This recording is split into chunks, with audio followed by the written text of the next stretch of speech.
Hare Krishna, Krishna Krishna, Hare Ram, Ram Ram, Hare Hare. Hare Krishna, Krishna Krishna, Hare Hare.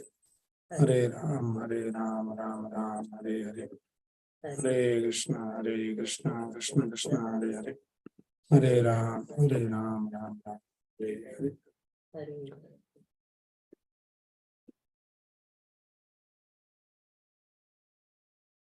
Let us say, got it on that window. Hare Krishna. So, thank you everyone for joining in. I see there's a lot of people are joining online, quite a few here in person also. So, we're going to resume our discussion on Bhagwad Gita. We have been discussing the series on Sampurna Bhagwad Gita, wherein we are covering all the chapters summary. So far, we already covered 6 chapters. So as I explained, the whole Bhagavad Gita can be divided into 3 sections. So first 6 chapters talks about majorly on Karma Yoga. And now, as I announced, this middle 6 chapters, starting from this chapter particularly, 7 chapter on till chapter 12, going to be the most essential chapters. Of course, every chapter and every verse, in fact, every word of Bhagavad Gita is important. But in terms of the essential message of Bhagavad Gita, this 7th chapter on, Krishna talks exclusively the true import of Bhagavad Gita, message of Bhagavad Gita, which is Krishna left us in the 6th chapter, which explains Yoginam api sarvesham madgatena antaratmana shraddhavan bhajate yomam samay yukta tamamataha. That was the last verse of the 6th chapter, when Krishna very clearly explains that among all varieties of yogis, who is the topmost yogi? Yoginam api sarvesham. Among all kinds of yogi, the topmost yogi is Madgatena Antaratmana. So basically, Krishna is referring there that Madgatena Antaratmana refers to the Bhakti yogi. So Bhakti yogi is the topmost yogi, Krishna concluded. So we see how gradually Krishna started with the Karma Yoga, means doing your prescribed duties with detachment. That is Karma Yoga. And then the person gradually matures. Then he understands this material world is false. He gets this knowledge. He becomes the Gyan Yogi and becomes detached from the material world and the sensual activities. And then further, after the Gyan Yoga, he further gets mature. And then he starts meditating on the Supreme Lord. And then finally, he comes to the level of Bhakti Yoga. Karma Yoga, Gyan Yoga, then Ashtanga Yoga. Then finally, it comes to Bhakti Yoga. So Krishna explains that Bhakti Yogi is the topmost yogi. Okay. Now question comes, how to become a Bhakti Yogi? We understood Bhakti Yogi is the topmost yogi. But we should ask the question, how to become a Bhakti Yogi or how to practice Bhakti Yoga? So these are the chapters wherein Krishna will explain the detail. He will guide us, educate us, how you become a Bhakti Yogi. Okay, so let us discuss this chapter. Before we start, let us start with the prayers. So I request everyone, please join me in chanting the prayers, and then we'll begin our discussion. So please chant along with me. Nama Om Vishnupadaya Krishna Prestaya Bhutale Srimate Bhakti Vedanta Swamin Niti Namine Namaste Saraswate Deve Gauravani Pracharine Nirvisesha Shunyavadi Bhashya Dadeshadarine Jai Shri Krishna Chaitanya Prabhu Nityananda Shri Advaita Gadadhara Srivasadi Gaura Bhakta Vrinda Hare Krishna Krishna Krishna Hare Hare Hare Rama Rama Rama Hare Hare. Hare Krishna. So it's a beautiful chapter, a small chapter though, but very, very important. So I request everyone, all the participants, please pay attention and hear attentively. And if you have any question, we'll take up the question towards the end. So we have been using these acronyms. So this whole chapter can be summarized by this acronym called HEAD, HEAD. So H stands for hearing, E is everywhere. So we'll see Krishna explained that he is everywhere. So in these verses 4 to 12, and then A stands for accepts or reject. The people those who accepts Krishna's authority, the people those who reject Krishna. So we'll see that 13 to 19. And then Krishna talks about in this chapter about the demigod worship in the last section of this chapter. Okay. So let's begin with this H. H is hearing. So the first verse which explains. So today I'll not have much PPT, but I'll be just reading and explaining. So just please pay much attention. So the first verse is Shri Bhagavana Vacha Maya Saktamana Partha Yogam Yunjan Madashraya Asamshayam Samagram Mam Yatagya Shasita Shrunu. So this verse says the Supreme Personality of Godhead said, Shri Bhagavana Vacha. Krishna says, now hear Tashrunu Osana Pratha, how by practicing yoga in full consciousness of me, with mind attached to me, you can know me in full, free from doubt. So just see the connection. What is the connection between the 6th chapter and the 7th chapter? The 6th chapter towards the end, Krishna says, topmost yogi is a bhakti yogi. Now, how to become a bhakti yogi? How to become a topmost yogi? How to practice this? So Krishna says, Mai asakt mana partha. Mai asakt mana, mind attached to me. Your mind should be completely attached to me. Yogam yunjan mad ashraya, and take my shelter, mad ashraya. Your mind should be attached to me. Take my shelter. Then, Idliki. Hare Krishna. Those who are not on mute, please make sure that you're on mute while we are talking, unless you have any question to ask. Thank you. So Krishna is talking about asakta manabardha. Your mind should be attached to me. Take shelter of me. And in that kind of a yoga, then asamshayam samagram mam. So he says, without a doubt, you can know me in full. Samagram, completely you can know me. So now let us understand that how we become attached to Krishna. Asakta manabardha. How we'll get attached to Krishna, our mind will attach to Krishna. How we'll surrender ourselves and madashraya, take the shelter of Krishna. So everything begins from the shrunu, from hearing. So we had to hear about Krishna first. That is the principle. So in this purport, you will see that Krishna explains, Prabhupada actually writes, the importance of hearing about Krishna from the bona fide source. So if you don't know about someone, and if you hear about that person from a right source, from the bona fide source, then gradually you will start understanding about that person. So Krishna is saying, first you hear about me. Either you hear directly from Krishna, or that is not possible because Arjuna heard from Krishna. He said, we don't have Krishna. So how do we hear? Okay, so if you cannot hear directly from Krishna, then hear from Krishna's bona fide representative, the great acharyas, the pure devotee, like Srila Prabhupada. So when we hear from them about Krishna, then what happens? Gradually you will start to understand samagram mam. Gradually, slowly, you will start understanding about Krishna. And once you start understanding about Krishna, Krishna is such a loving personality, such a kind father. And gradually you start developing some attachment for Krishna. Asakta manabardha. You get attached. We have a lot of examples, right, in the scriptures. You see the example of Rukmani Devi. She never saw Krishna in her life, but she heard about Krishna before she got married. But she heard about Krishna from various sources. But she lost her heart just by hearing. She decided that I want to marry Krishna. She gave up her life. And then Rukmani Devi, the first lady, such a bold lady, that she wrote a letter to Krishna that please come and kidnap me. The love letter, first ever love letter in the history of mankind. Right? She only told that please come and kidnap me.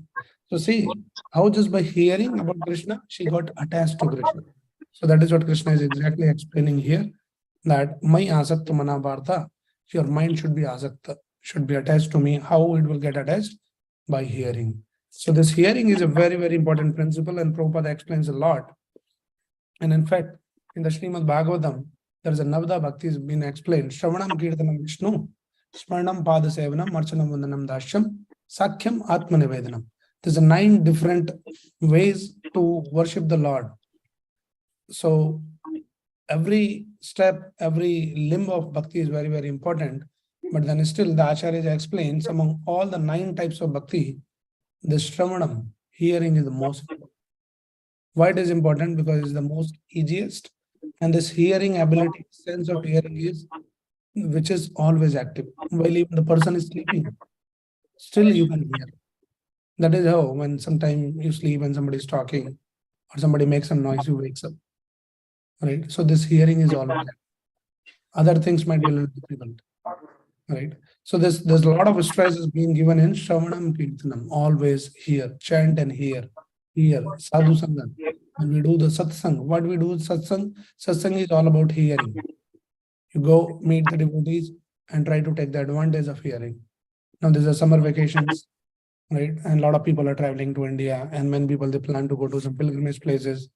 Somebody goes to Vrindavan or Tirupati or Haridwar or whatever places. Now Acharya explains, when you go, Bhagavatam explains, when you go to the Tirthasthan, place of pilgrimage, what you should do? It's not a place to go and just visit and come back. Tirthi kurvanti tirthani. But when you go to pilgrimage place, you should take the opportunity to hear, to meet the sages, the saintly persons, the devotees, and hear from them about the Lord. Otherwise, there's no point of going to the pilgrimage place. It's not a sightseeing. Oh, I saw this temple, I saw that place. You covered everything and came back. Yes, it is good, but it is not much beneficial. So unless the hearing happens, it's very difficult. So one should do active hearing. So that is what Krishna is explaining in the beginning of the 7th chapter. Tashrunu, hear about me, and just be hearing about Krishna, we can become attached to Krishna. Maya asakta manavardha. Okay. And yeah, so, and hearing also from whom? Either from Krishna or otherwise from Krishna's bona fide devotees. That is the way of hearing. Okay, so we'll go to the next verse. This next page.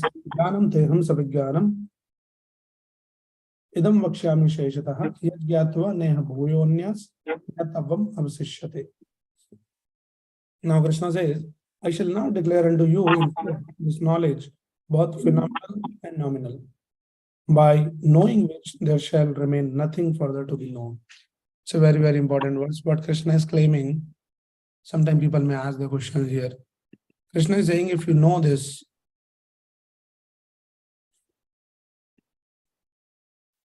so Krishna is saying, just by knowing this knowledge, nothing shall remain to be known. So that is the kind of potency of this knowledge, power of this knowledge. What Krishna is saying, if you know this, jnanam teham savijnanam, then nothing shall remain to be known. So the phenomenal knowledge and nominal. What is phenomenal?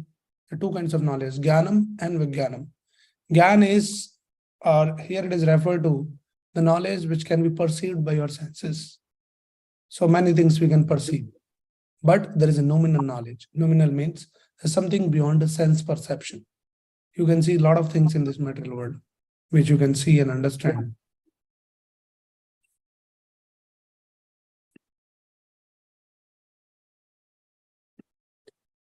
Okay. So, and then phenomenal knowledge and nominal. Nominal means which is something beyond the sense perception, right? So many things are there which is beyond our sense perception. Like we see some examples here. So the apple is falling from the tree, which you can see, but there is something which is unseen behind that. So we can call it the law of gravity, which is not seen, but they figured out, right? So there are things which is beyond our sense perception.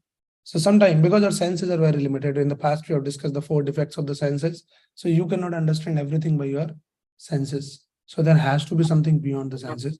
That is why this hearing is very important, right? You see, sometime you go to the desert, you see the water in the desert. It's called the mirage. Right? Actually, there's no water, but you see the water. And the animal sometimes he chase after the water, thinking that there is a water. but there is no water actually. So similarly, actually the same is our situation in this material world. We also chase after the happiness in this material world, thinking that some money, some power, some position, my friends, my family, my relations, they can give me the happiness. But what you cannot see from your senses is there's no happiness in all those materialistic things.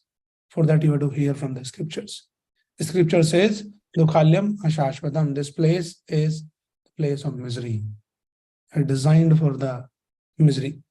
There's no happiness. So you may see that, oh, there is a happiness. I see that person is very rich. He's so happy. So let me also become rich. I'll also be happy. So you see with your senses, but what you don't see from your senses, you can see from the scriptures. So nominal and phenomenal. So everything you'll understand about Krishna just by hearing. Now, question can be raised here, very, very important point. Somebody says, oh, we understand everything about Krishna. Is it possible to understand everything about Krishna? Because Krishna is unlimited. So can someone understand about Krishna? Actually, it is said that Krishna himself sometimes, get amazed by his own beauty and his own qualities.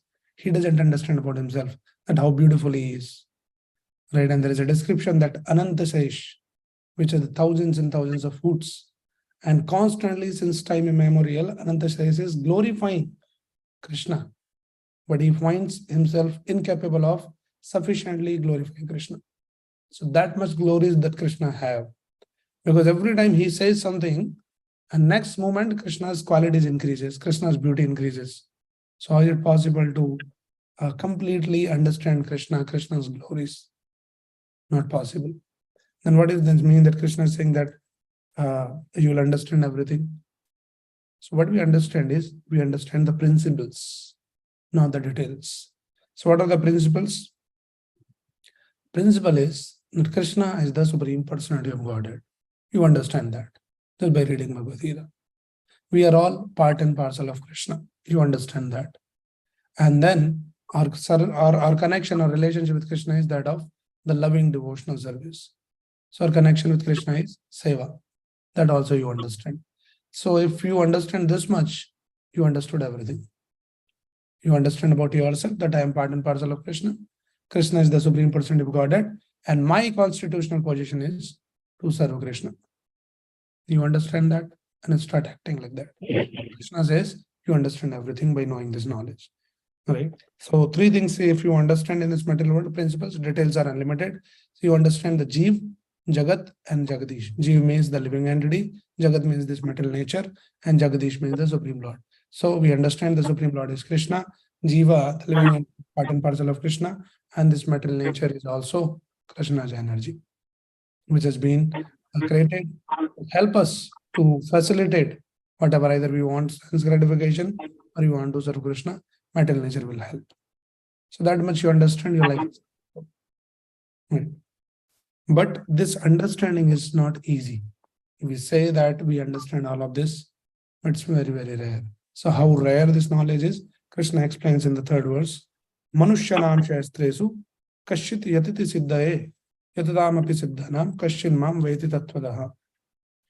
Okay, so I can try. If I don't have the PPT, I can show the verses at least.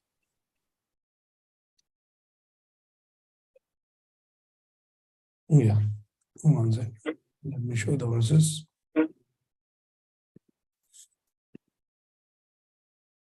Yeah.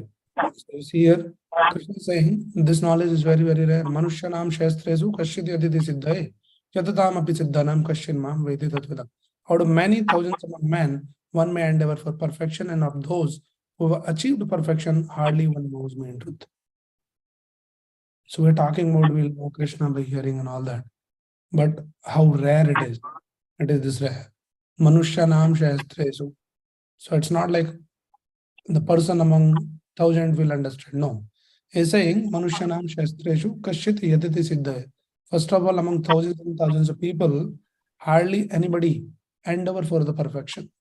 People are so lost, they're not interested. And among those who are endeavoring for perfection, one person achieved the perfection among thousands. And among such perfected beings, yadatam api siddhanam, hardly one knows me in truth. It's very, very rare to know Krishna. It's difficult, but we'll see. It is difficult, but it becomes easy. We'll understand that. Okay, so understanding Krishna is very, very rare, seeing Krishna and all of that. So Prabhupada explains that bhakti is an easy path. And Prabhupada explains actually bhakti is difficult also. So then it sounds very contradictory how it is easy and how it is difficult. So remember D and E. It's difficult and it's easy. Right? So how it is easy? Prabhupada says because it requires no material qualification. Anybody can practice bhakti. It's easy. They don't say you should be educated, you should be a big scholar, should be a rich person. Anybody from any background or any gender, small child, man, women, poor, rich, educated, uneducated, anybody can practice bhakti. So in that sense, it is easy. But Prabhupada says, like sometimes people say, all these atheistic people or impersonalists especially, they say, oh, no, bhakti is for the neophytes. Those who doesn't know much about the scriptures, those who don't know, have the sufficient knowledge of the Shastras, they practice this bhakti yoga, simply sitting and chanting Hare Krishna. Because they can't read the scriptures, they can't understand the scriptures. So Prabhupada explains, no, it's not an easy process. He says actually the path of bhakti is not easy. The so-called path of bhakti practiced by unauthorized persons without knowledge of bhakti may be easy. But when it is practiced factually according to the rules and regulations, the speculative scholars and philosophers fall away from the path. So they think it's easy, but it's not easy. It's a simple process, but it's not easy. Prabhupada says at one place. So bhakti is simple, but it's not easy. What do you understand? It is simple means I have to simply chant Hare Krishna mantra, follow 4 regulative principles, read Bhagavad Gita, Bhagavatam, do some seva. Krishna, it's easy. Anybody can do that. But still people can't do that. If chanting of Hare Krishna mantra 16 rounds every day is that easy, why people are not doing? Something is mysterious. Because it's not easy. It seems very easy. We tell hundreds and thousands of people, please chant, please chant, please chant. We remind them 100 times. And still they can't chant one time. It's not that easy. Because it becomes easy only by the mercy of a pure devotee. By your own endeavor, it becomes very difficult. Though it is a very simple process, but you can't pursue that simple process by your own endeavor. Chanting, sitting at one place and chanting Hare Krishna, Krishna Krishna, Hare Hare, Hare Ram, Ram Ram, Hare Hare, 16 rounds chanting, 2 hours every day. Easy. But people can't do that. One has to surrender to the pure devotee, receives the mercy of the devotees, and then one can make it easy. So that is how it is. Okay, now we'll move to the next. So next item is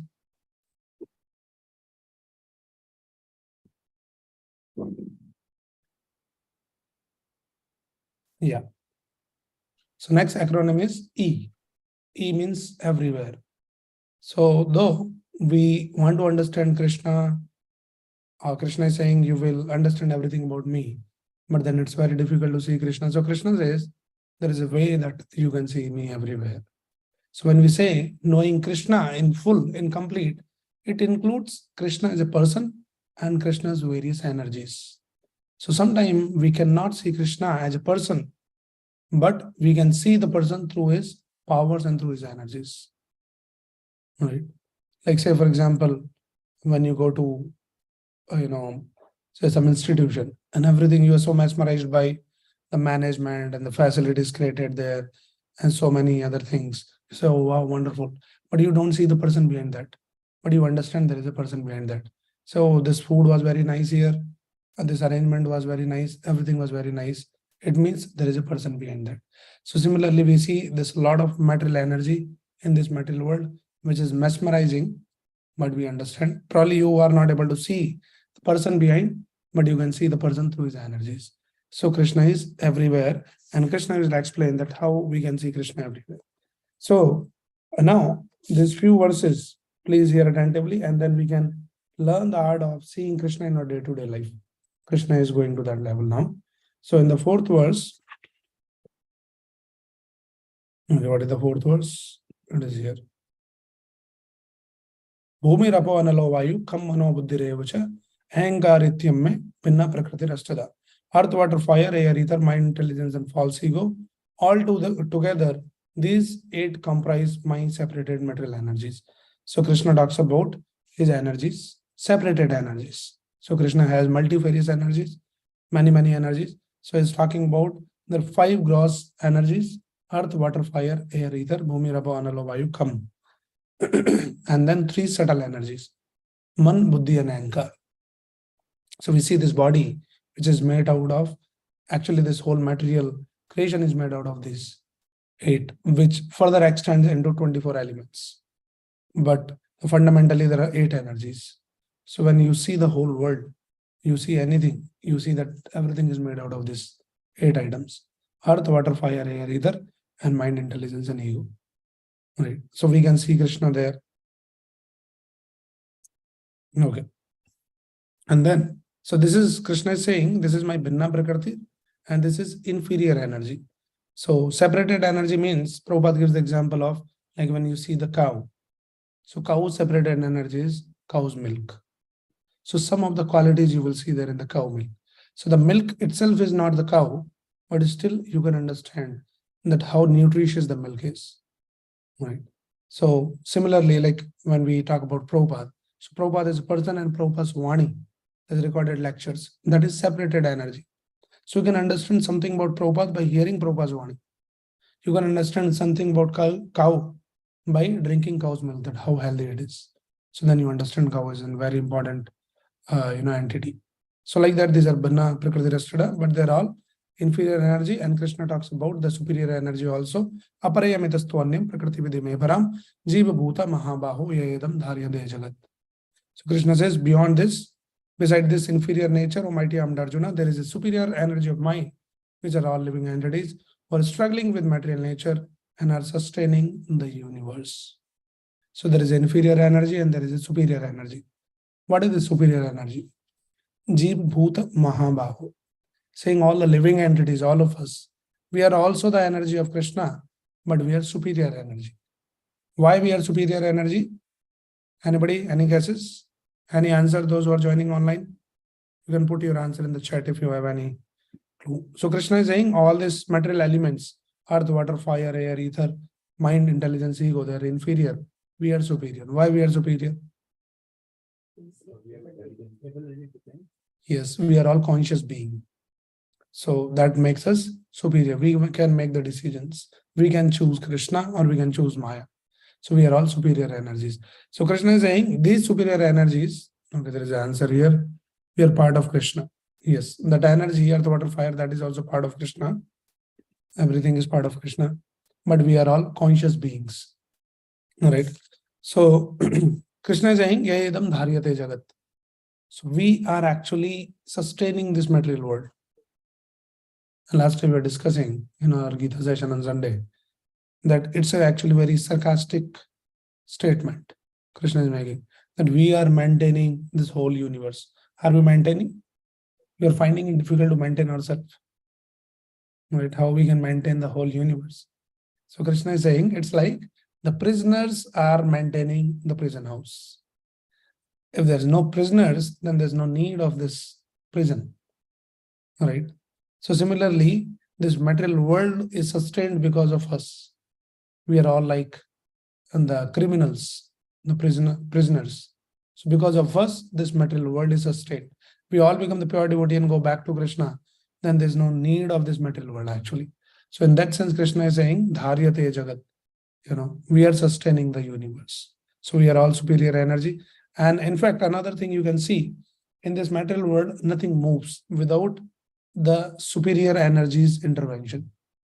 Like this chair is here, it will be here forever, unless some living entity comes and fold it or open it.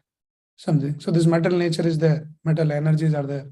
But unless there is intervention of the superior nature, which is the soul, living entities, all of us, then nothing happens in this material world. So living entity, the conscious being, the intelligent beings, we had to do the things. Right. So Krishna explains that. And Krishna explains in the next verse, of all that is material and all that is spiritual in this world, know for certain that I am both its origin and its solution. So whatever you see, the material or spiritual, Krishna is both its origin and its solution. But sometimes we can ask the question, if Krishna is everywhere and he is the source of everything, why we can't see Krishna? We should be able to see Krishna. So Krishna uses one metaphor in the next verse, which is very, very important verse. You see here. This is the verse. Krishna says, Matta parartaram nanyat kinchit asti dhananjaya mai sarvamidam prote sutre mani ganaiva. O conqueror of wealth, there is no truth superior to me. Everything rests upon me as pearls are strung on a thread. So why Krishna is not visible? Because Krishna is like when you see a necklace. So in the necklace, you see the beautiful, pearls and diamonds and various gems and beautiful design and everything. But you don't see the thread. Thread is always there because everything is resting on the thread only. If you just pull out one thread, then all your design and all your appreciation, nothing, just it's a handful of some pearls. Right. So like that, in this material world, sometimes you get mesmerized by seeing the beauty of the nature and so many things. Krishna will explain in the 10th chapter, Yad yad vibhuti sattvam tad urjitameva. Whatever you see, the vibhuti, the opulence, the beauty in this material world, which you appreciate, Krishna says, actually, it's a spark of my splendor. Krishna's splendor are unlimited. What you see in this material world is just a spark. But it's very difficult to see Krishna because Krishna is behind like a thread. So Krishna is saying, so we should understand from these pages of Bhagavad Gita that whatever we are seeing, whatever we are able to appreciate in this material world, it is all because of Krishna is maintaining.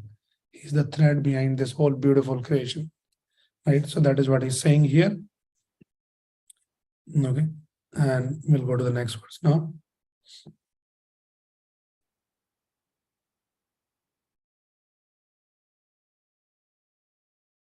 So it's a very, very important one of the most important verse wherein, sometimes people say, who is the Supreme Lord? You can quote this verse. What Krishna is saying, Matta par ardaram na anyat. Par means beyond me, there is no superior truth. Krishna is the topmost truth. So we see in this material world, we are very expert in analyzing the things and to understand what is the source of everything. And so many things we are analyzing. But what we should do is that we should try to inquire about the absolute truth. We are inquiring, Atato Brahma Jigyasa. Shastra says, right?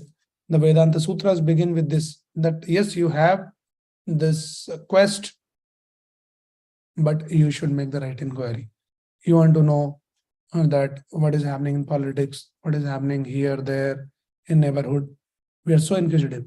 But the right inquiry should be about the absolute truth. Unless we come to the level of inquiring about the absolute truth, then all our inquiries are useless. Right? All these intermediate inquiries that you know about the world, so many phenomena, so many things are happening here in this material world, which is good, but it is incomplete unless you come to the level of inquiring about the supreme absolute truth, which is Krishna. Krishna is claiming here, Matta parardaram na anyat. There's no superior truth beyond me. Right? Otherwise, if you have the half knowledge, there's that adhura gyan, dangerous. Half knowledge is always dangerous. Right? So like a thief may think that, oh, the cause of my problems, the cause of my misery is this cop, this police. They're creating a lot of problem for me. It's a half knowledge. The cop is not the cause of his problem. His problem is he's a thief. Right? And then he analyzes this and he understands, oh, this cop is the cause of my problem. Let me kill this cop.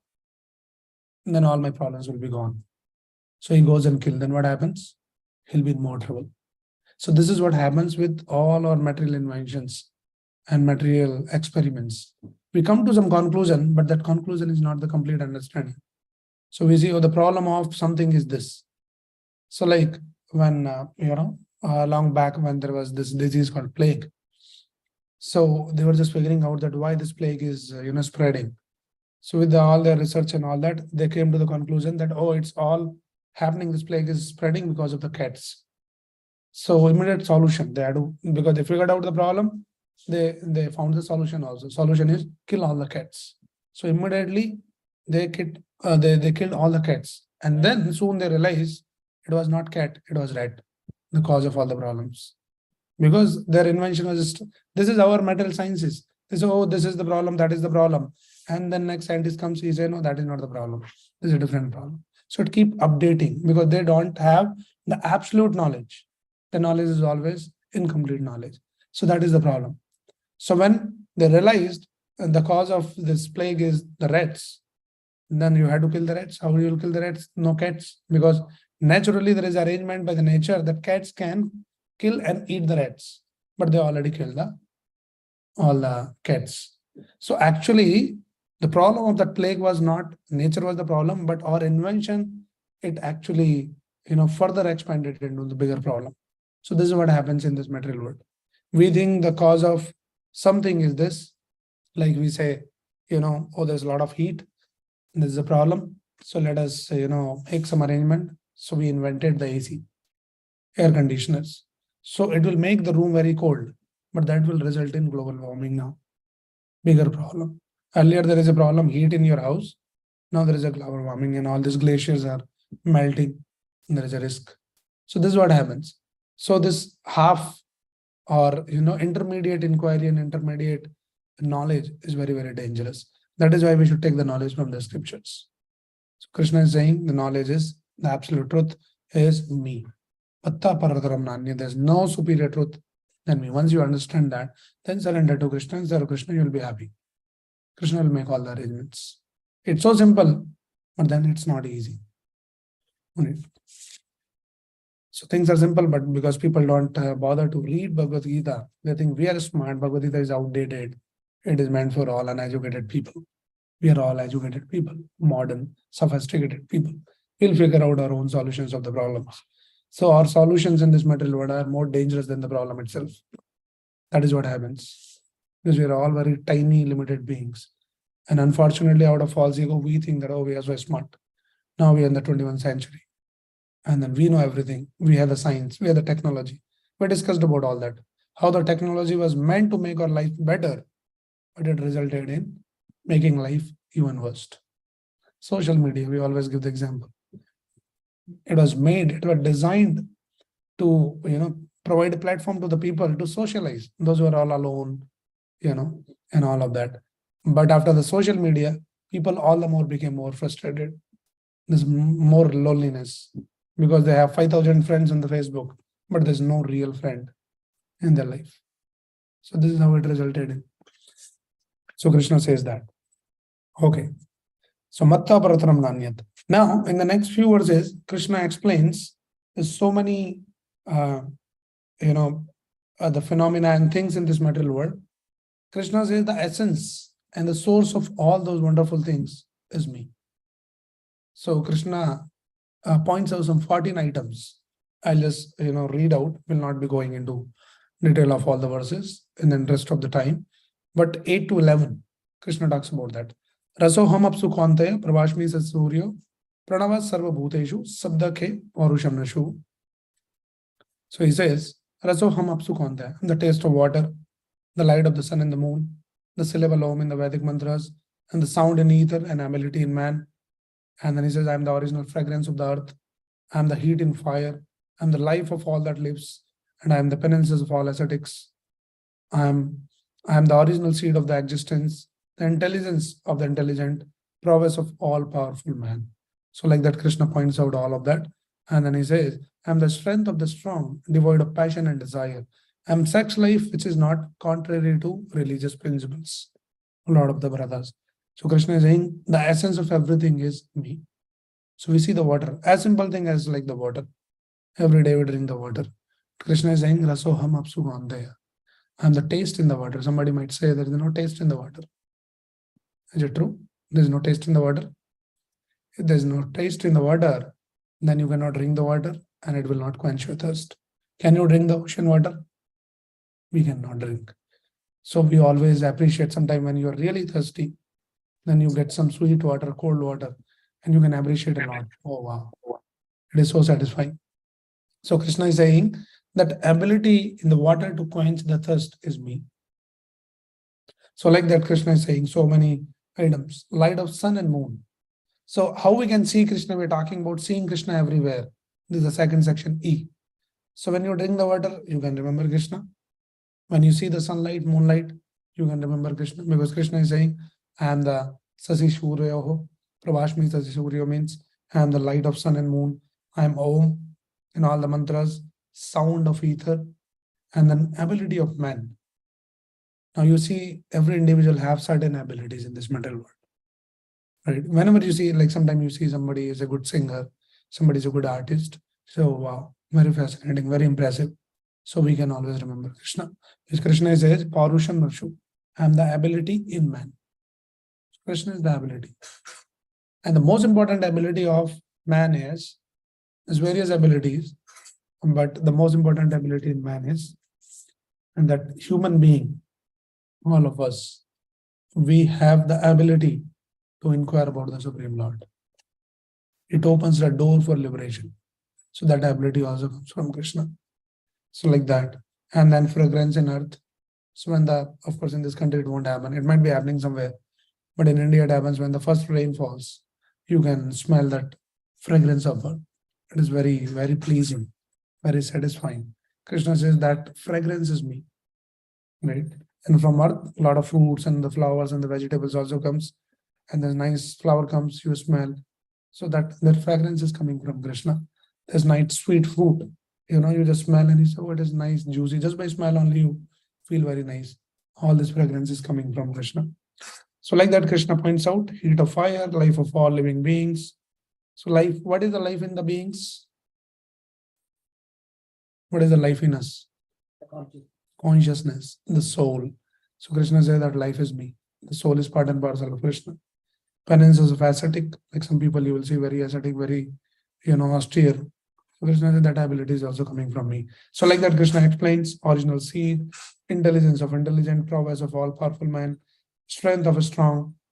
And another important thing Krishna points out is regulated sex life of religious principles. So Krishna is saying, I am the sex life. What sex life? Regulated as per the dharma. Because the sex life is also has been created for a purpose.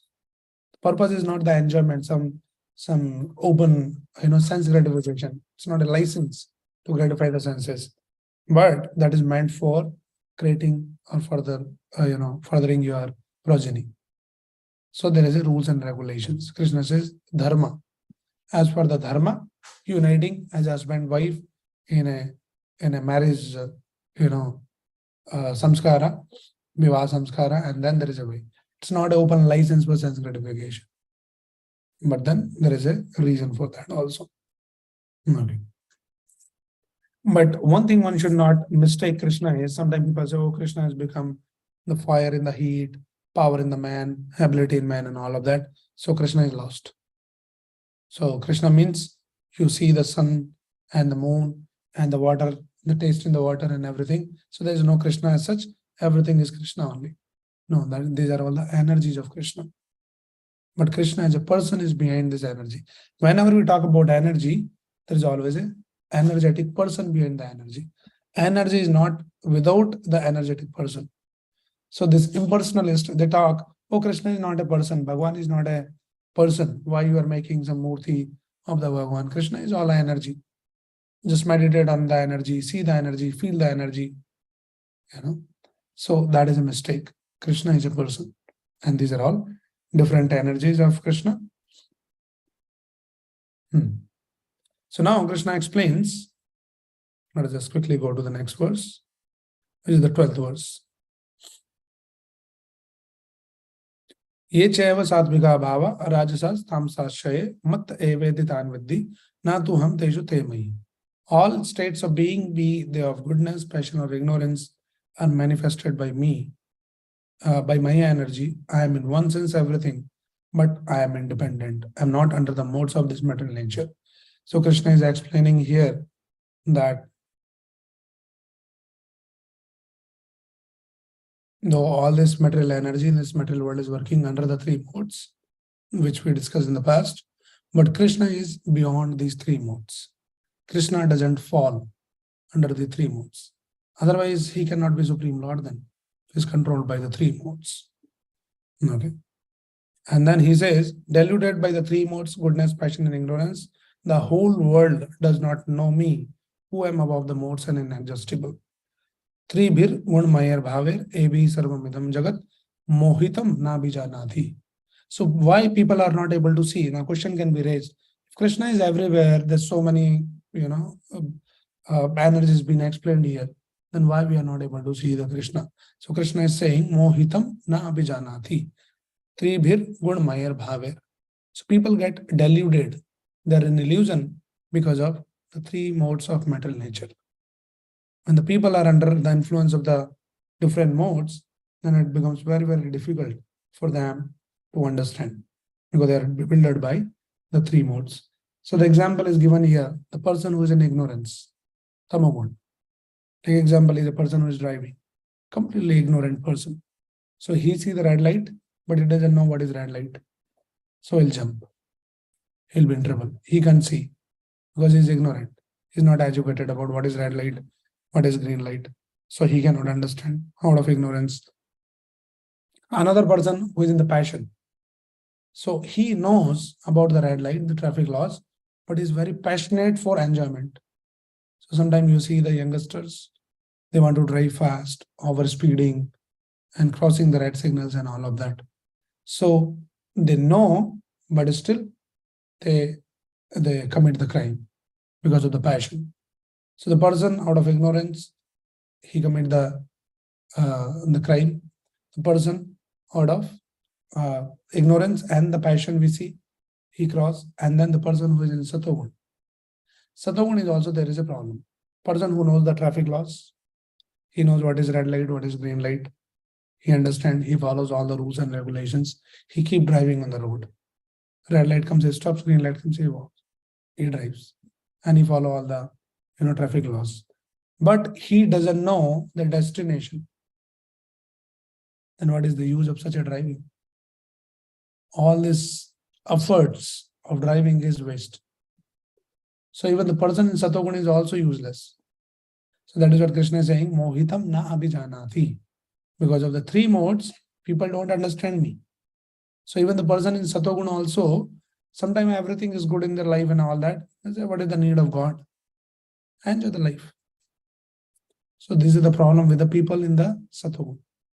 So they can't understand Krishna under the influence of these modes. Now question comes, is there any way that we can cross over these modes?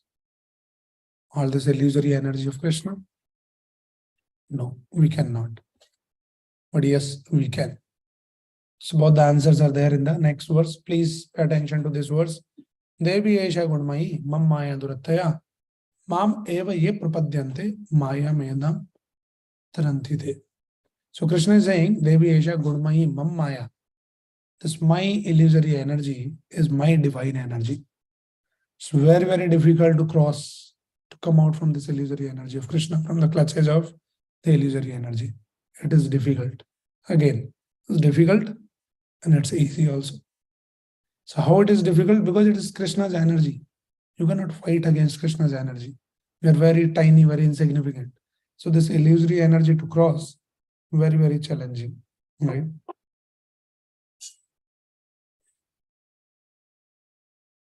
But it becomes easy. How it becomes easy? See, when it is difficult, when you, with your own endeavor, try to cross this illusory energy, very difficult because you are very insignificant. Like say, a thief who try to arm twist and, he says, okay, police is coming, so let me just fight with this policeman and kill him and get relief. So you cannot fight because you might be seeing one policeman, but as soon as you get into the fight and you try to kill the policeman, there is a whole, the big army of police will come and you cannot fight with them. And somehow you can just shoot them or something like that. Then the army will be sent. So you all alone cannot fight and cross. Better is surrender to police. Right? So similarly, we are thinking that we are making the endeavors in this material world. I want to be happy, let me do this, let me do that, and all of those things. But the result is more and more distress, as we discussed. Best is surrender to Krishna by following Krishna's creation, Krishna's rules and regulations. Right? So it is difficult. Devi Esa Gunmai Mam Maya Durathya. Krishna is saying, my Maya is Durathya. It is very difficult to overcome. But it becomes easy Mam evaya prapadyante. The second part of this verse you see, Mam evaya prapadyante. Prapadyante means surrender. As soon as somebody surrender to me, Mam evaya prapadyante, Maya metham tarantite. One can easily cross over the Maya. So that is how it is. So yes, Maya is difficult to cross, but it becomes easy if we surrender to Krishna. Okay, any question here? So we are talking about this acronym HEAD. H stands for hearing. How you know about Krishna? By hearing from the bona fide source. You know about Krishna and you know everything about Krishna. And we discussed about everything is what. And then you can see Krishna everywhere. How to see Krishna everywhere? Through his energies. So Krishna is saying, Bhumi Rabho Analo Vayu Kamman Udirevicha. All this earth, water, fire, air, ether, mind, intelligence, ego. They're all my energies. Rasoham Apsu Konteya. I'm the taste in the water. I'm the sunlight. I'm the moonlight. I'm the fragrance in the earth. So like that, you can see Krishna everywhere. Now, if we can see Krishna everywhere, then why we are not able to see Krishna? Because we are all bewildered by this illusory energy, living entity. Mohitam Nabhijanati. By these three modes. How to come out from this illusory energy? By surrendering to Krishna. Mameva ye prapadyante mayam etam tanantite. We can surrender to Krishna, then it is easy. Now, question comes, if it is so easy to surrender to Krishna, then why we are not surrendering? Should surrender. Right? Now Krishna will explain the third, like H-E-A-D. So we saw hearing, H, E everywhere. A is accept or reject. So now Krishna will explain there are four kinds of people, those who rejects me, and there are four kinds of people who accepts me. Very, very important. 15th and 16th verse. And Prabhupada gave a long purport. We'll be not going into the purport. I'll just give one line summary of that.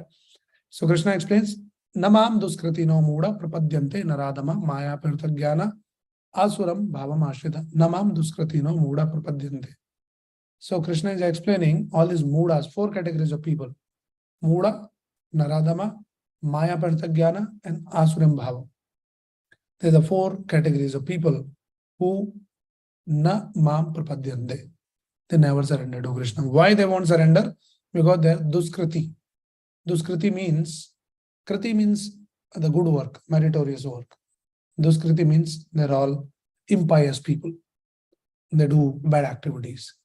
So they might be like very intellectuals and all of that. So Krishna is, Prabhupada actually in the purport, it's a long purport you can see here. I'll just give you the summary because we can't read that long purport. So first explains Muda.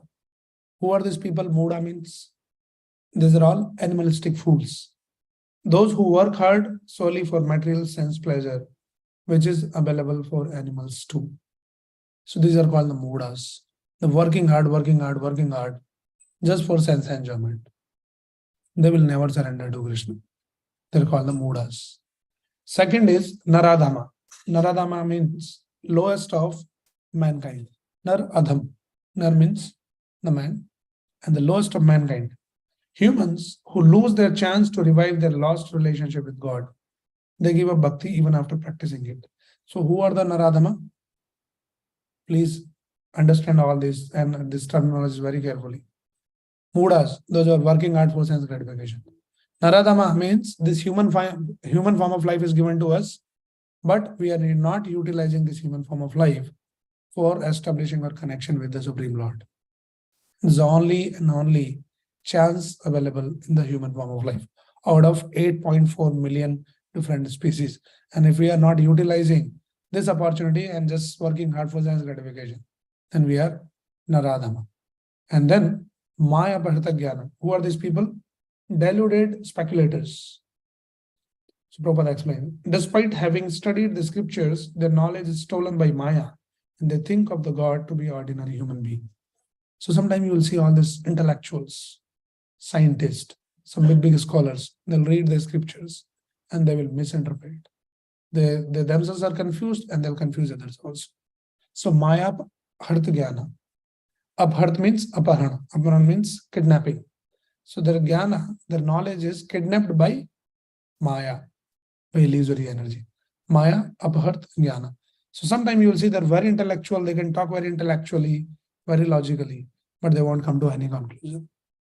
So either you see some scientists, the material intellectuals, sometimes all these scholars also, they read the scriptures and they say, oh, there's no Krishna. You are Krishna, I am Krishna, we are all Krishna. Because this knowledge is stolen by the Maya, illusory energy. They also duskritis. They cannot surrender to Krishna. So Muda, Naradama, Maya Pradha Jnana, and the fourth category is Asuram Bhavam Ashrita. These are all demonic atheists. So they're like outright atheists. They say, we don't believe in God. There's no God. I am God. There's no need of God. They're all envious people. They're envious of God. They cannot accept the supremacy, the authority of the Supreme Lord because of their enmity, their enviousness. So these are the four categories that Krishna points out here in this verse, that they never surrender to Krishna. Now, the point is there someone who surrenders to Krishna? Yes, Krishna points out the four categories. Chaturbida bhajante mam, jana sukrati no arjuna, artho jigyasu artharthi, jnani cha bharatarshava. So he's saying there are four types of people who surrender to Krishna. Chaturbida bhajante mam, four varieties, they surrender to me. Because there are sukrati no Arjuna. Arjuna, there are sukratis. Earlier we saw is duskratis. Sukratis means they're pious people. So which are these four categories who goes to God, who goes to Krishna? Artho, Jigyasu, Ratharthi, and Jnani. Artho means those who are distressed. Now, the most important point you should remember in these two verses is Duskriti and Sukriti. So somebody who is a pious person, when he is distressed, he faces some challenging situations in life, then he will go to the Lord. Please help. Does it mean that there is no artho, there is no distress in the atheistic people? There is a problem in their life also. But instead of going to God, they'll take shelter of some intoxication. Too much of a stress, okay, drink, smoke, try to forget and all of that. Because they're all impious people, those kritis. So the first qualification is, underlying principle is, you should be sukriti. You should have the pious credits. Then only you will go to God. So number one is artho, distress. Second one is artharthi. Arth means in need of something. You want something. You are a pious person, you will go to God. God, give me this, give me that, give me some money, give me some job, give me good family, good husband, good wife, something like that. So because you are a pious person, you go and you ask to Krishna. And Krishna can provide that also. Artho, artharthi, and then there is a jigyasu. So jigyasu means those who are very inquisitive. Some people by nature very inquisitive. That is, what is this material world? Why there is so much a problem? Where is God? Is there any God? Can I see God? They're all jigyasa, very inquisitive. Right? They will go to God sooner or later. They will come to that level. And then jnanis. Jnanis means those who understand somehow through scriptures or whatever, some reading, they understand this material world is false. We cannot be happy here. So then how we can be happy? So they'll come to the level of surrendering to the Supreme Lord. So artho, artharthi, jigyasu, and jnanis. The examples are given. The example of artho is, in the Srimad Bhagavatam, is Gajendra. So he was in distress. He was caught by the crocodile. And then he started praying to the Lord. So he took the shelter of the Lord. Artho. Artharthi. What is the example of artharthi? Anybody can answer? Put in the chat or here, anybody. What is the example in the Bhagavatam of artharthi? We are all actually examples of artharthi. But we are not mentioned in the Bhagavatam though. I'm asking from the Bhagavatam. Okay. So the example is given is Dhruv Maharaj. So his desire was that I want the bigger kingdom than my father. And the mother told that, it's very difficult task, Herculean task, but the Supreme Lord can give you that. So he says, where is the Supreme Lord? Where is the God? Says, I heard that he is found in the jungle. So with the desire to attain the bigger kingdom than his father, he go to the forest in search of the God. So artharthi. But then later he got purified. That is the beauty of Krishna. You go with something, but when Krishna comes, he touches you, you get purified from your materialistic desires. That is why people are scared of going to Krishna. They don't go. He said, I will not have the desire itself. That desire will only disappear. We'll talk about that also. Krishna is coming to that point. And then there is a jigyasu. So all this Jigyasus are, this Bhagavatam discussion happens between this Shaunakadi Rishi in the Naimisharanya, the sages, that they're very Jigyasu. So they may not be a pure devotees, all of them. Some of them are pure devotees, but not all of them. So they're all Jigyasus. So they're sitting and hearing and all of that. And then Gyanis. Gyanis are all these impersonalists. So these are the four categories of people, those who go and surrender to Krishna. Okay, so we see the accept and reject. And then Krishna further explains, Tesam Gyani Nityukta Eka Bhaktir Visishyate Priyohi Gyani Notyartam Aham Sacha Mama Priyaha. Of these, the wise one who is in full knowledge and union with me through pure devotional service is the best, for I am very dear to him and he is dear to me. So Krishna is saying, though there are four categories of people who surrender to me, but among all the four, one who is a Gyani, he is most dear to me. Gyani means not that impersonal Stwala Gyani. Gyani means who understands Krishna's position, who knows Krishna. That is very dear, because all other three, they're all Karma Mishra Bhaktas. Like they want something from distress, they want some relief, they want some whatever artha, and like that. But the Gyani knows Krishna's position. And with that knowledge, he worships Krishna, he goes to Krishna, because he is free from these materialistic desires. So that Gyani, Krishna is saying, Gyani is the most dear. It doesn't mean that others are not dear. So somebody might have this doubt, oh, what about others? The three different categories, Krishna rejected them, because he's saying only Gyanis are dear to me. So Krishna knew already that that question might come. So he explains all this in the next verse. All these devotees are undoubtedly magnanimous souls, but he who is situated in knowledge of me, I consider verily to dwell in me. Being engaged in my transcendental service, he attains me. He says, all others also I have a great regard. He says, Udara Sarv Evaita. They're all Udara, they're all very magnanimous. Anybody who's going to Krishna is very dear to Krishna. But among them, the Gyani one who is in knowledge of Krishna, in the right knowledge of Krishna, is the most dear to Krishna. Now question comes, so that knowledge of Krishna, the Gyani, how one can become Gyani, how one can understand Krishna. So Krishna is again explaining the point of rarity of knowing Krishna. So we saw already 7.3, right? Yeah, so there is a question that somebody is saying, but Krishna said earlier bhakti is the best way to reach him. Why does he say Gyani is most dear now? Yes, it's a very good question. So Krishna is saying Gyani means he is on the way, he is very closer to the path of taking bhakti.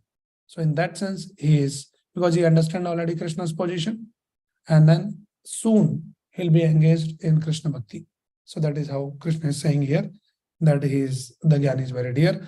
But this Jnana is Bahunam Janmanam Ante Jnanvan Mam Prapadyate Vasudeva Sarvamiti Samahatma Sudurlava. Krishna is saying, but this process of this Jnana is very, very tedious, very troublesome. What happens? Bahunam Janmanam Ante. After many, many lifetimes, Bahunam Janmanam Jnanvan Mam Prapadyate. This Jnani will Mam Prapadyate, will surrender to Krishna. So this process of Jnana is, you keep acquiring the knowledge, you understand, you read one lifetime, two lifetimes, Bahunam Janmanam, many, many lifetimes. You put the endeavor to understand Krishna, and finally, after many lifetimes, you come to the conclusion, Vasudeva Sarvamiti. Krishna is the Supreme Lord, and then that time, Jnanvan Mam Prapadyate. Then that Jnani will surrender to Krishna. So this kind of a Jnani is Samahatma Sudurlava, very, very rare. It takes many, many lifetimes. So that explains that this process of Jnana is not something which is desirable. Process of Bhakti is easy to attain Krishna. With the process of Jnana, you might take many, many lifetimes. It's a risk. You may get deviated somewhere, right? So till here, Krishna explains about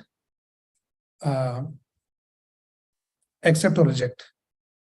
So Krishna explained this.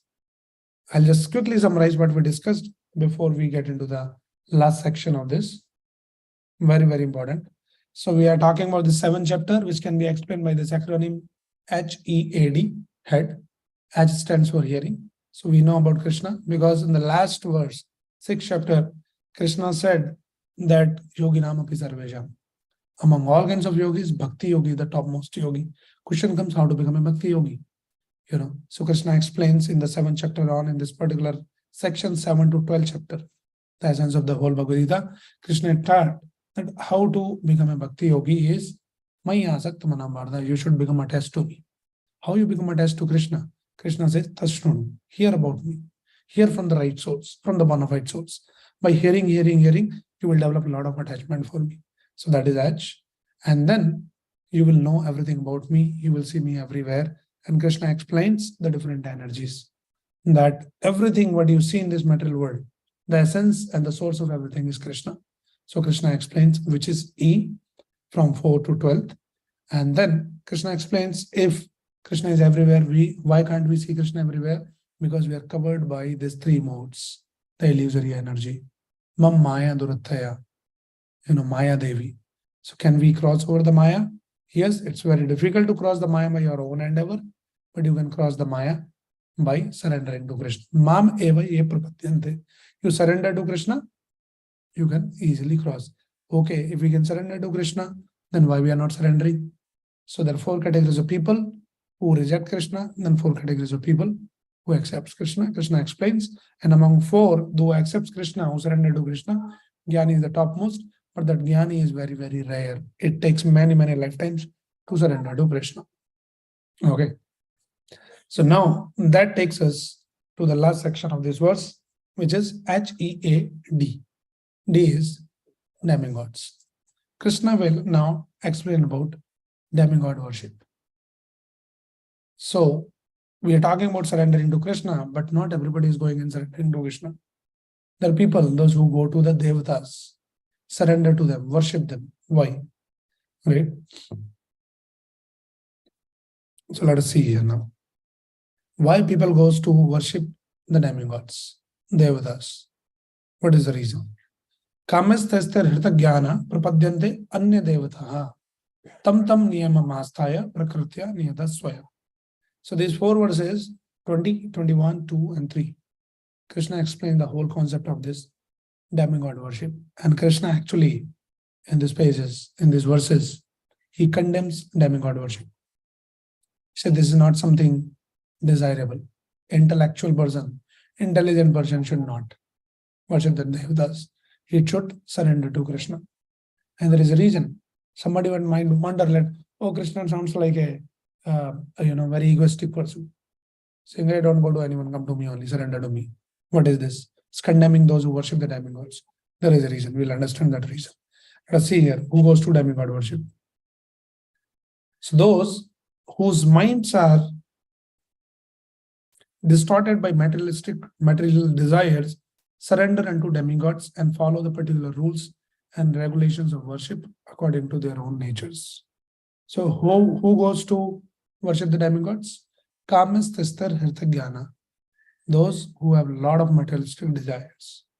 Those people will go to Krishna, because these demigods, they are actually the empowered beings. They are designated beings to supply the needs of the living entities. So you go and worship them, they will provide that. Does it mean Krishna cannot provide? Krishna can provide, but he will not provide. Because we have discussed in the past. Very important concept to understand here. Krishna is all powerful. Krishna can provide you what you want, but still he'll not. And actually in the next verses, Krishna explains, in fact, what you are receiving from the demigods, that is also supplied by me only. So demigods are like intermediates, right? They're the interface. Ultimately, everything is the source. Krishna is the source.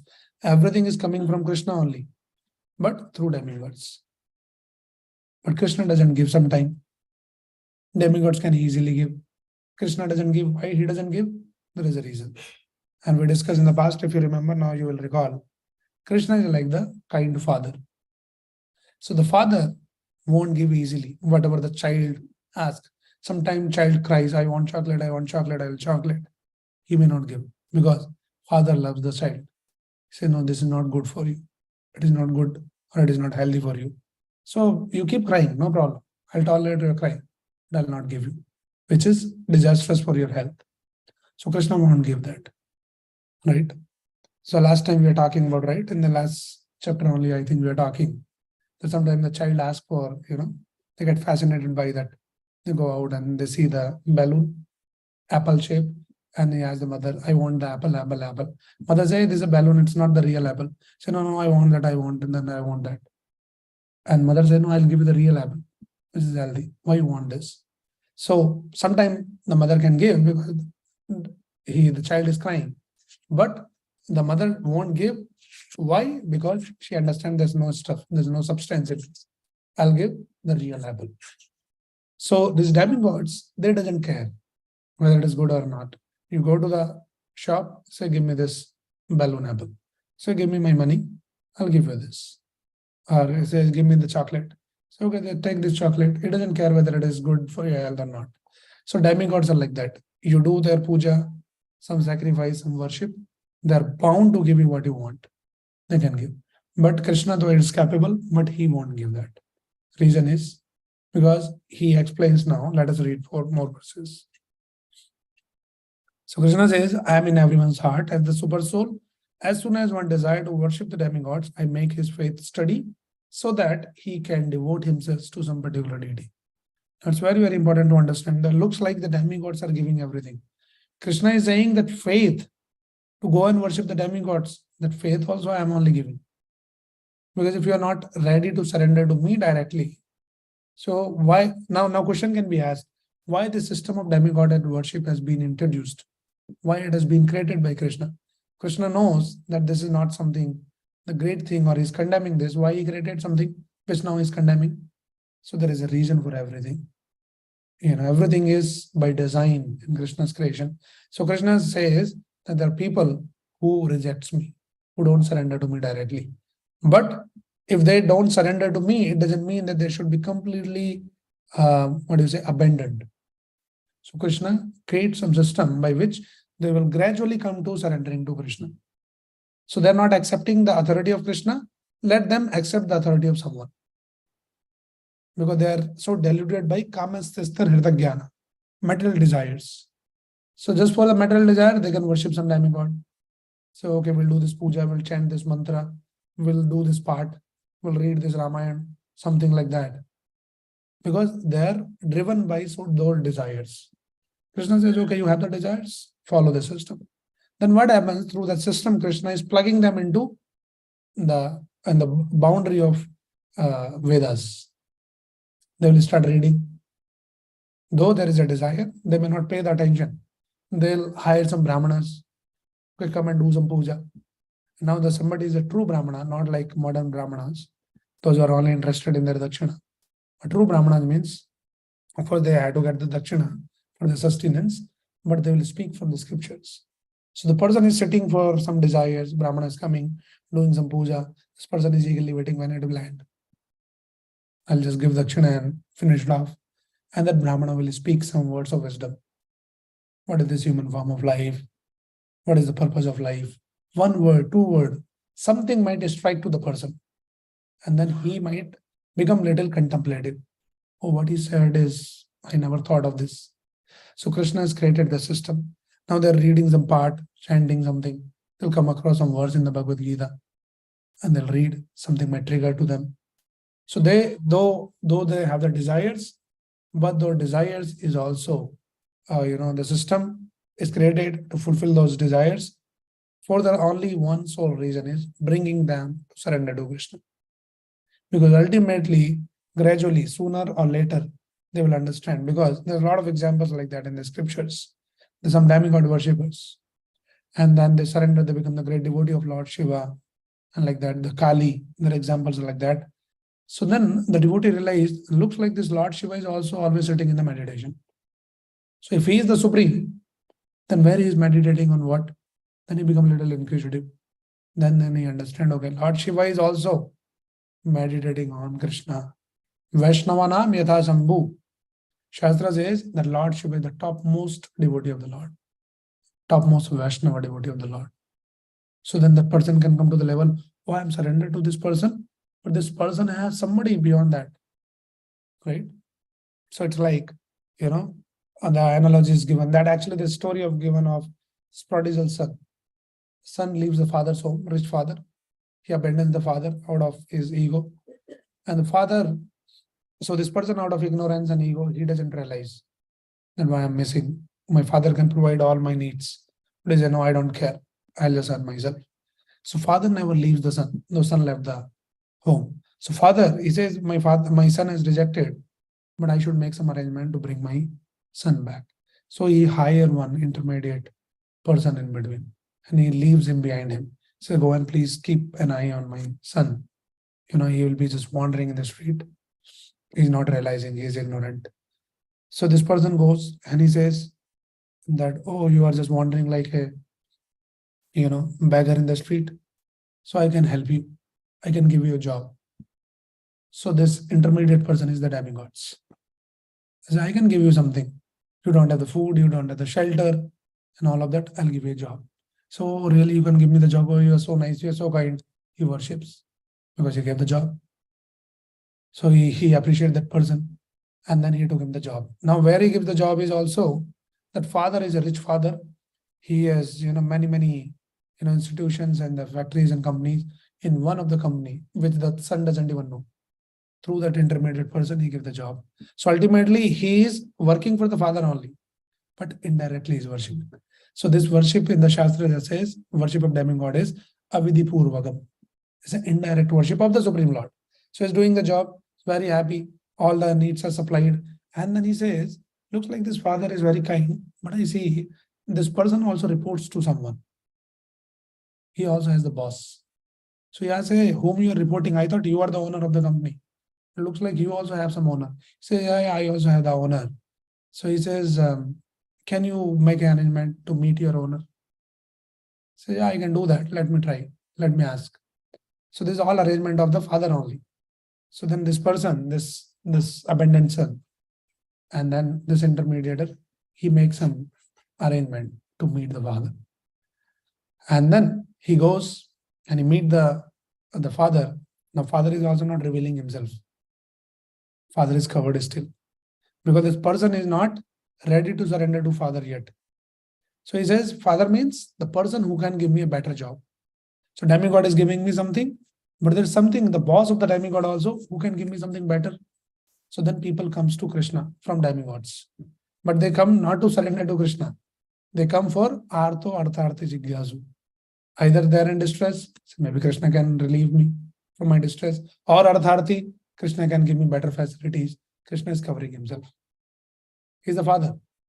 So he says, yes, can you please give me a better job? He says, yes, I'll give you the job.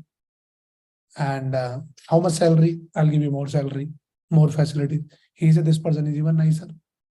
Let me go to this person only now. Forget demigod. Intermediate is gone.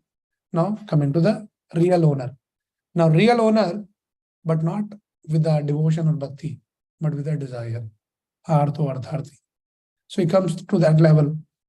And gradually, soon, he realizes, this father, this person, this owner of this company, so kind, so loving, so nice. I want to just, surrender to this person completely.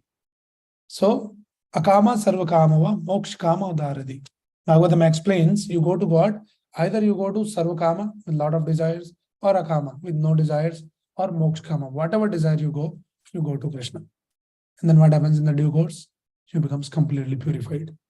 Like the Dhruv Maharaj. His desire was, I want to get the kingdom bigger than my father's kingdom. And when Krishna gave him the darshan, then what he asked, okay, now ask me what you want. He says, Kachan vichinapina divyaratnam swamin katartho navaramne ache. He says, my dear Lord, what I was asking was the broken pieces of the glasses. What I got is the diamond itself. I got you. So why I should ask for the broken pieces of glasses? I don't want anything. So this is what happens when you go to Krishna. Either you go with some desire, some moksha desire, or no desire. Krishna will purify you. And then finally he makes you surrender. And then you can live happily ever after. That exists only when you surrender to Krishna. What we see in the movies. Because after that we don't see the movie. Because they show that at the end only. They live happily ever after. And the movie ends. Right? The real movie starts later only. So this is what happens. So that is all arrangement of Krishna, this demigod to worship, which Krishna is condemning. Now we should carefully understand this. Why Krishna is condemning and why he created. Krishna is condemning this demigod worship for the devotees. Those who are already reading Bhagavad Gita, those who already understand Krishna, those who are already chanting Hare Krishna mantra, for them, there's no need of going to worship any demigods. Sometime it may happen like when we chant Hare Krishna, we read Bhagavad Gita, you become Krishna devotee. Suddenly some problem comes in life, somebody suggests you, go to this Devata, do this puja, do this archana and all of that, and you go there. Leave Krishna and you go to some demigod. Krishna, you are a foolish person. Kamastha hirta jnana. You're driven by all these materialistic desires, materialistic need. Don't go. I can take care of everything. So that is why it is condemned. But Krishna appreciates those who are completely outright atheist or those who don't want to surrender. If they start surrendering to Krishna, Krishna appreciates. It's like, the father has the two sons. So one son scores every time 80%, and one son, he is very dumb and he scores only 40%. So in one exam, both the sons, they got 60%.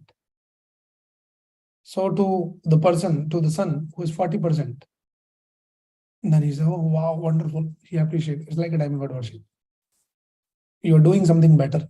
But he condemns the one who got it, who are earlier getting 80% but got 60%. So you foolish guy, what you are doing?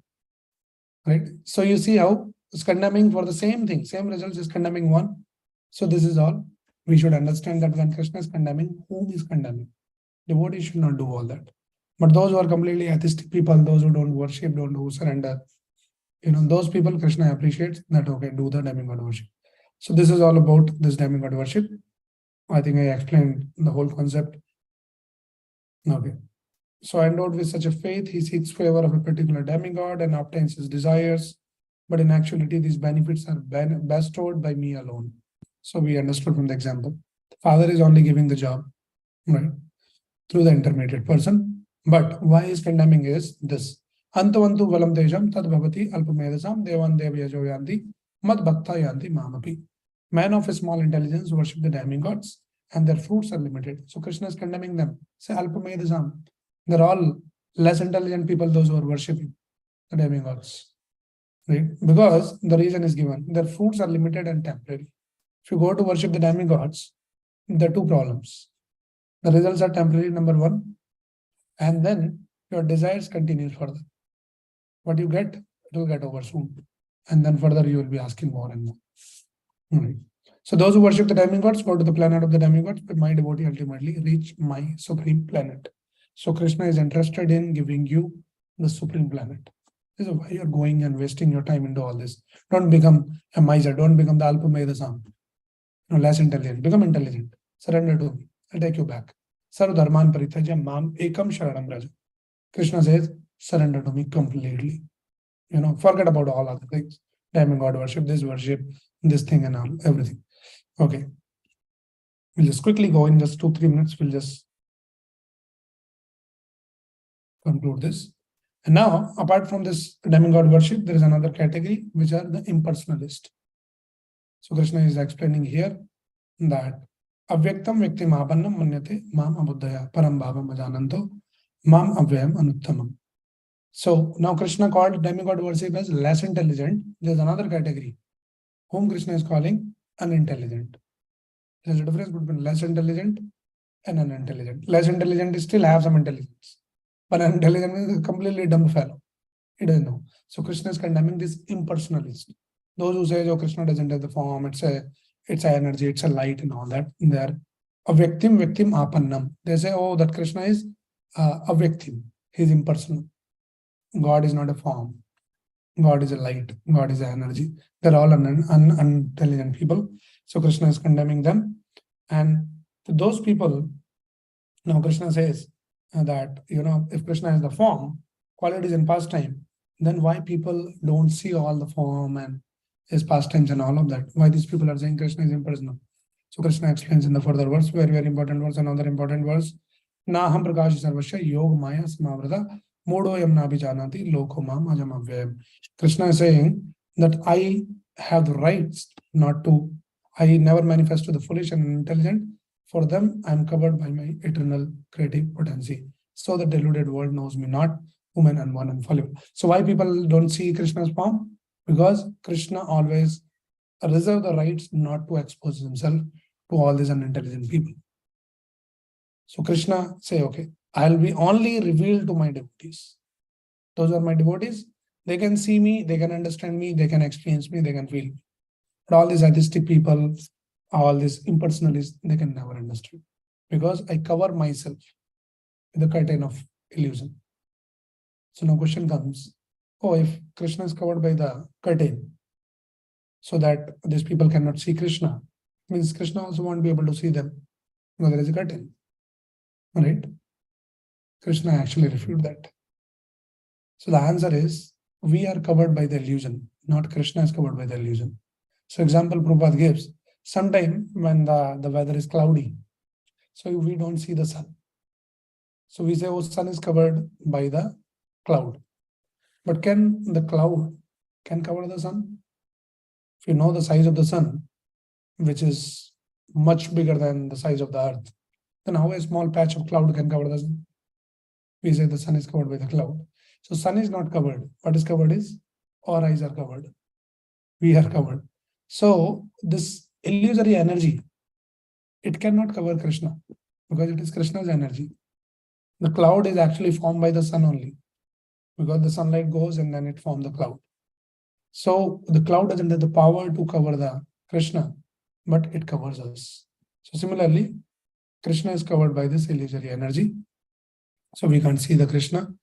And then Krishna explains that he can see everything. Vedaham samtithani vartmanani charjuna bhavishyani cha bhutani mam tu vedana kashana. So Krishna says, I know everything that has happened in the past, that is happening in the present, and all things that are yet to come. I also know all living entities, but me, no one knows. So Krishna knows everything, present, past, future. Krishna cannot be covered, but we are covered. Now question comes, how and when we got covered?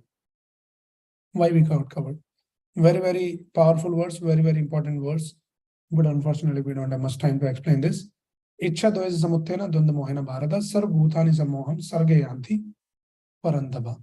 Krishna says why we are covered, and this is the reason for all the living entities coming in this material world. We should ask the question, why we came in this material world in the first place? We have discussed in the past. Krishna is explaining Ichha Dvesh, two things. There are desires and there is a Dvesh. Dvesh means hatred. Krishna says, Ocean of Bharata Arjuna, O conqueror of the foe, all living entities are born into delusion, overcome by dualities of desire and hate. Because of our desire and our hate, we come in this material world. What is the desire? Desire to be independent and enjoyer from Krishna. Oh, I don't want to surrender Krishna. I want to be like Krishna. The desire, independent desire to enjoy. And then this is because of hate. Oh, why I should surrender to Krishna? Krishna says, okay, if you don't want to surrender, I create the another world for you. He created material world for us. So this is the root cause of we got covered. But that covering, one can free from this delusion, this covering. Who can be free? Yesantu antagatam papam jananam punya karmanam te dvanda moha nirmukta bhajante mam dridhavrata. Persons who have acted piously in previous lives and in this life, whose sinful actions are completely eradicated and who are freed from the duality of delusion, engage themselves in my service determination. Krishna is giving that how you can become free from this covering of illusion. It says antagatam papam. You should become free from all the papam, all the sinful activities. And the four sinful activities, which has been explained in the Srimad Bhagavatam, actually there is no fifth sinful activity, only four. Somebody can take care of these four items. You are free from all the sins. Now, rest are all details. So what are the four? So no intoxication, no meat eating, no gambling, and no illicit relationship. Any kind of intoxication, including tea and coffee. Intoxication. For example, everything else is okay. Tea, coffee, you should give some little concession. And that is how it is. If you want to become free from illusion, you want to get close to Krishna, you want to understand Krishna, see Krishna, you have to become free from antagatam bhavam. So no intoxication, no meat eating, and no gambling, any kind of cheating things, and no illicit relationship. These are the four pillars of sin. So one can take care of this. It's very easy. Actually, it's very easy to give up all those things. You have to be in the right association. You'll become free from all those sins, and then you become pure, and then you can become free from this covering, and you can see Krishna. Okay, so Krishna explains that, and the last verse now, like second last, Jara Marana Mokshaya Mam Ashrita Yatanti Te Brahma Tat Vidu Krishnam Adhyatmam Karma Chakil. Intelligent persons who are endeavoring for liberation from old age and death take refuge in my devotional service. They're actually Brahman, because they entirely know everything about transcendental and fruitive activities. So now Krishna explains that earlier we saw that they're all Karma Mishra Bhakti, Bhaktas. They have some desire and all of that. They go and surrender to Krishna. But there's another category, those who don't have any desire, materialistic desire, but their desire is Mokshakami. They say, oh, we don't want anything of this material world. What we want is moksha. So you see that various gradations. People have the materialistic desire to enjoy this material world. They can go to Krishna and surrender. Artha Arthartha Jigyasu, the devour, they get purified. The Gyanis, they understand this material world is not going to make us happy. So what is the point of asking all of this? We want moksha, liberation. So this is the category. They're little intelligent people. They understand. They go and surrender to Krishna, without desire of liberation. But that is also not the topmost thing.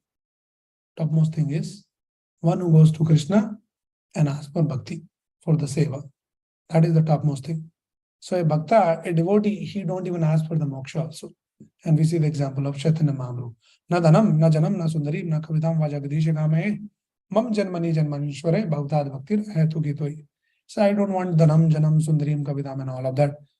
But what I want is bhavtad bhaktir hetu gitoi. I want your uninterrupted, unmotivated, pure devotional service, pure bhakti, pure seva.